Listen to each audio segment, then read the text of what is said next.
This is DJ Mephisto 666 live at Wolfhound Radio. You're listening to an interview with Dodd Beverett of Dethcentrik live. And, wow, I hope you can enjoy coming in and have a listen. You can even talk to him in the chat room at wolfhoundradio.com. And, tell me your name and band and what type of music you play. This is Dodd Beverte from the band Dethcentrik from Colorado. We play avant-garde black metal. Okay, good. So how long have you been in this band and how long have you been singing? I actually haven't sang in any bands other than this, and we've been around since about June of last year. We formed in the summer of last year. We haven't even been around for quite a year yet. Okay, and I noticed in your bio you had some difficulties at the beginnings of your, when you just started? Yes. My voice has gotten a lot better than it was, for sure. If you ever heard our old demo, I used to use different techniques, actually. I went from more of the raspy, throat-based sound to the gutturals, and in between I sounded like utter crap. I actually, to get our band going, I released a vocal demo of Mary Had a Little Lamb in what was a fairly traditional black metal sound. No shrieks, no growls, just very raspy, eerie sounding vocals.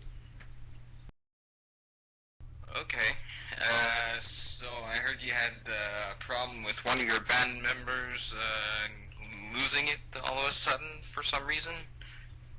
Oh, we've lost quite a few. We've had a few issues with guitarists who think they're better than everyone else on the planet. And they tried to run the show. As soon as one of them found out that we were able to get sold as soon as we released this next single, he immediately joined, and since we all pitch in on the writing, he kind of screwed it up, to say the least. He threw in his own bit too much, and one solo was noticeably off, although no one seemed to dislike the entire song over it. Yeah, usually it's hard to tell anyways for most people, so we normally don't, as long as it's good, we don't normally listen to what defects there are, so anyways, how many band members did you go through before you having this actual lineup? Oh, we've been through quite a few. I could name quite a few. We've had Zach, who was the first egomaniac we had. We had JT, who broke into his ex-roommate's house and then was stalking one of my best friends. He was online putting relationship statuses and claiming he was dating her, and she considered him a friend, but no more. But we've had quite a few that have just come and gone, too. So we've probably had 3 or 4 of each. Cole is the second oldest member. I am the only original. I am the singer, the vocalist. And Cole is second generation. He's the other oldest. Okay, that must be quite a life for the band there. Oh yeah, we keep moving around. You know, if anyone knows any of the members, it's Cole or myself. I almost said my own name there. But because Cole's been around long enough that all the pictures you see him in. And me, I've been around since the beginning. So I hear you're influenced in the punk and metal underground a lot. yeah, we have a lot of, we are primarily black metal, but we do have some punk influence, such as the Misfits, or generally just grindcore as a genre, which is, as you may know, an offshoot of hardcore punk. Yeah, the old school stuff. Yes. Like in the veins of the Exploited, Dead Kennedys, stuff like that sort of thing. Yeah. Okay, cool. And I heard you had a dispute with the label company of some sort? Yeah, we actually started our own label, or I did. It's called Dethcentrik Records, and Dod means death in Norwegian. So, my friend actually runs a site called Dethcentrik Records, and we started this to help bands that are going. But we do have to go through other labels and distributors. And recently, we wanted to put some of our art for the new EP that's coming out, which I believe I sent you an autographed copy.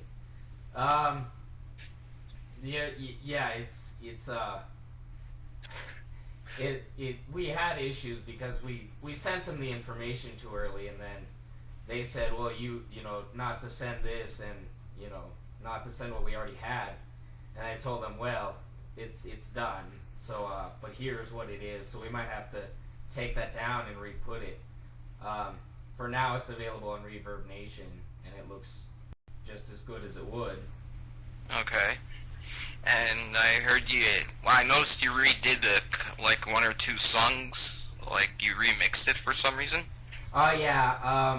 Life Down the Toilet was released with too much of a left-sided stereo, so you would hear drums and vocals on one side and a ton of guitar and distortion on the other. So pretty much I remixed it so that you could hear both on both sides. And one of the songs, Society's Horse, we re-recorded because I had actually, that was an older demo recorded with a microphone on the webcam. The vocals were. And that personally I didn't think it sounded that great. I mean, it sounded okay, because you could still tell the voice was there. Just as you could in Behemoth Soul demos. But it was noticeably very, very, very low production, even though none of ours are that well polished. It's still very raw, maintains a raw black metal feel. Okay. I noticed that. Well, what type of lyrical themes you got in this on these albums that you have? We generally sing about life, I guess. The worst parts of it, but it's still life. The one song we tried to do slightly different was Society's Horse, which was written in a different vein. It was to put just the idea of resisting everything around you, but it came out a little different than I think we had any of us had planned. A lot of people think that the lyrical themes are powerful. I'm not sure if I would say the same, but we even have a t-shirt that says "Not Your Whores," because it's the concept of breaking away from society. A lot of the other ones, the more angry songs, are people I've encountered that I didn't particularly care for. One of them was a boy at school who would grope the girls, and they didn't really like it. There you go. Yeah, well, it was a particularly angry song. It was Skullfuck the Infidel, and that was when we started adding more industrial sound, actually, and a lot